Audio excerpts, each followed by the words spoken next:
खड़ियाल साहित्य संस्कृति ऐतिह्य प्राचीन लोकगीत लोकनृत्यर पुनर्जीवी करने उद्देश्य नहीं खड़ियाल महोत्सव 2024 महासमारोह उद्घाटित हो जाइछि। उद्घाटन प्रथम संध्यार सांस्कृतिक कार्यक्रम में झुमिले हजार हजार कलाप्रेमी। यह 18तम खड़ियाल महोत्सव प्रथम सांस्कृतिक सभारे कलाहांडी सांसद बसंत कुमार पंडा प्रमुख अतिथि भाव में जोग देउथिबा बेले आंतर्जातिक साहित्यिक तथा कवि डाक्तर वासुदेव सोनानी मुख्य वक्ता भाव जोगदे खड़ियाल इतिहास कला साहित्य और ऐतिह्य उपरे विशोधागार करथिले। गडजात अमलर सर्वपुरातन सहर हेउछे खड़ियाल। साहित्य संस्कृति संपन्न खड़ियाल सहर में 2005 मसीह आरंभ होइतिबा लोक महोत्सव आज 18 वर्ष पदार्पण करिछि। प्रत्येक वर्ष भली चलित वर्ष मध्य खड़ियालवासी प्रथमे माँ संबलेश्वरी, माँ ठाकुराणी बड़ दधिवामन और गडजात देवी रक्तम्बरी पीठरे पूजार्चना करी प्रसिद्ध जोगी मठरू मसाल अणा जाइथिला। एही अवसर में बजा गजा गुमुरा संकीर्तन और आदिवासी लोकनृत्य रे बाहरी सहरर परिक्रमा करी महोत्सव मंच पाखरे पहुंची। मसाल यात्रा देखिबा पाई सहरर सारा रास्तार उभय पार्श्व दर्शकों समागम सते जेमिति खड़ियालर गारिमा और गाथा को बखाणुथिला। रंगारंग कार्यक्रम रे राति तमाम झुमिले हजार हजार दर्शक। विशेषकर तरबोड़ जवाहर नवोदय विद्यालयर छात्र मानक द्वारा परिवेशित विष्णु दशावतार, उमरकोटर बुद्ध नृत्य, आसामर बिहू, टिटलागढ़ डुला नाच, महाराष्ट्र लावणी बजा साल भली नृत्य रे विभोर होइतिले दर्शक। दर्शकों उपस्थिति संगे एठिकार आयोजकों निष्ठापरा स्नेह श्रद्धा और यह भव्य आयोजन पे आयोजकों को भरपूर प्रशंसा करथिले। एही महोत्सव एक विराट लोक महोत्सव आसंता 31 और 2 तारिख स्टार नाइट कार्यक्रम पे लक्षाधिक लोकों समागम हेबार संभावना को देखि पुलिस पक्षरु व्यापक व्यवस्था करा जायछि। खड़ियाल महोत्सव 5 दिन धरी जाक जमकर सह आयोजन होइतिबा बेले आगामी 31 तारिख एवं स्टार नाइट कार्यक्रम रे लक्षाधिक लोकों समागम हेबार संभावना देखा दैछि। खड़ियाल महोत्सव आज आरंभ होइछे 5 दिन धरी करी चलबा फेब्रुआरी 2 तारिख पर्यंत। आउ इटा लोक मानकर सहयोग रे हमें ये महोत्सव पालन करूछु। 2005 मसीह रो इटा 18तम हमर खड़ियाल महोत्सव पालन हेबा जाउछे। आज शोभा यात्रा रे बाहरी करी हमें नगर परिक्रमा करी इठान के पहुँचलु जेनते कि हजार हजार संख्या रे खड़ियार समस्ते महिला पुरुष समस्ते जोग देथिले। तार संगे संगे हमर 22टा सांस्कृतिक दल इथिने भाग नैथिला। सबु लोक नृत्य दल माने विभिन्न अंचल रो आसिकरी अंचल रो इटा लोक नृत्य दल आसिकरी आज शोभा यात्रा रे मैंने पहुँचलु। वर्तमान प्रथम उद्घाटन उत्सव सरीचे हमर खड़ियाल ज्योति उन्मोचन हला परे सांस्कृतिक कार्यक्रम वर्तमान चलीचे। इटा 5 दिन धरिक चलबा। तृतीय दिन मंटू छुरियांकर प्रोग्राम अच्छे एवं लास्ट दिन 2 तारिख दिन आमर बॉलीवुड प्रसिद्ध गायक उदित सुरेश वाडेकर एवं कविता कृष्णमूर्ति आसबे जेन माने ई मंच रे गायबे। गला थर जेनता लक्ष लक्ष संख्यार लोक आसिक श्रृंखलित भाव में देखिक अंचल सांस्कृतिक चेतना के समस्ते प्रशंसा कर जाइछन।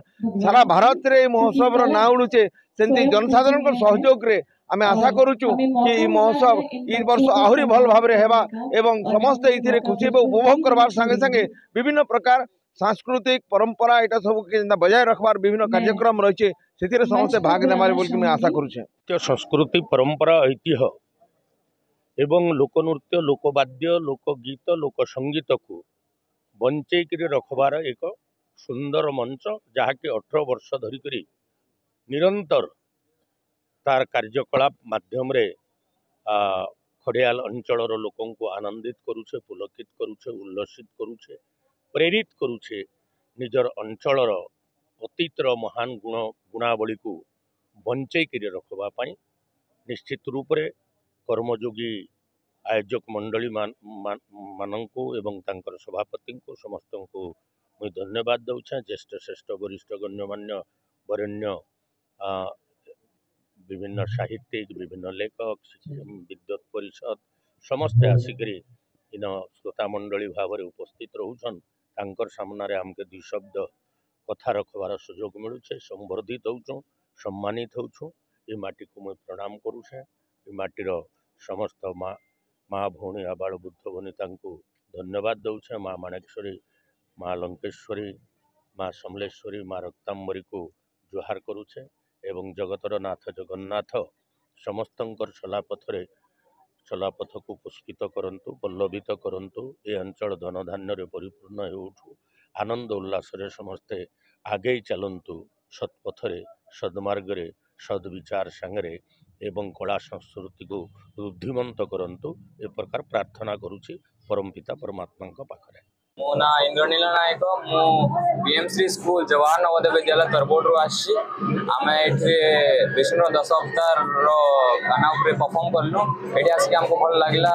आमर यहाँ पहला परफॉर्मेंस था जे नर्वस थिलु, बाकी आमर टीचर ऑडियंस माने सपोर्ट करले, हमको एनकरेज करले, हमको भल लगला और बढ़िया परफॉर्मेंस करले। नमस्कार माने बहुत खुशी लागु छे आज के नो आमे हिसाब रे आस्तिलो बट एबे माने भल लागले, बहुत खुशी लागु आ ओटा सपोर्ट छे हमर मोर मां बापा के देबी आ भगवान के बिना मोर मां बापा के मां के सहयोग नहीं कर पाते तो मैं भी आज पहुंच नहीं पारबी। समस्त को रिक्वेस्ट करबी, तो पेरेंट्स मन के रिक्वेस्ट करबी कि अपन बोले जुआ मन के ठीक है ना कहबे कि नहीं करि पारे बोल करी मोर बापा वोट बेलु मते कहते करि पारते जहां इच्छा करबो तो सेटा करि पारबो।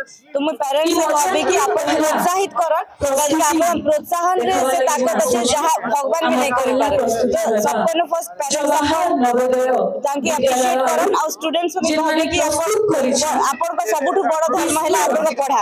अपन जदी ए बयस रे नहीं पढ़ पड़बो तो अपन सबको बड़ ड्यूटी अपन को पड़े पाठ पढ़ा भाटा। तो अपन मुझे रिक्वेस्ट करी अपन पाठ पढ़ा इनके अपन के 17 घंटा पढ़वा नहीं 365 डेज रे घंटे गाड़ी पर अपन 365 आवर्स गाड़ी पर तुम रिक्वेस्ट कर सब स्टूडेंट के पाठ पढ़ो निज बापा मां जागा समस्त ना के आगे रखो। काहे कि से जिनिस मुई एबे मुई फील कर पाछि गुटे से जिनिस रेस्पेक्ट मिलसी बिकॉज ऑफ योर एजुकेशन। से बहुत बड़ जिनिस है आपन पर गांव सम्मानित होचे, आपन पर घर सम्मानित होचे, आपन का समाज सम्मानित होचे। तुम रिक्वेस्ट कर स्टूडेंट्स के कि अपन क्लास पढ़न और पेरेंट्स ताकि सपोर्ट कर अप्रिशिएट करबे। तो यही कहते धन्यवाद। नाम नवनीत दुरिया है और मैं 8वीं कक्षा का हूँ और हम पीएमसी स्कूल जवाहर नवोदय विद्यालय तरबोड नुआपड़ा से आए हैं और हम यहाँ भगवान विष्णु के 10 अवतार दिखाए जिसमें ये बहुत अच्छा लगा और हमें एक चांस मिला कि खरियार महोत्सव में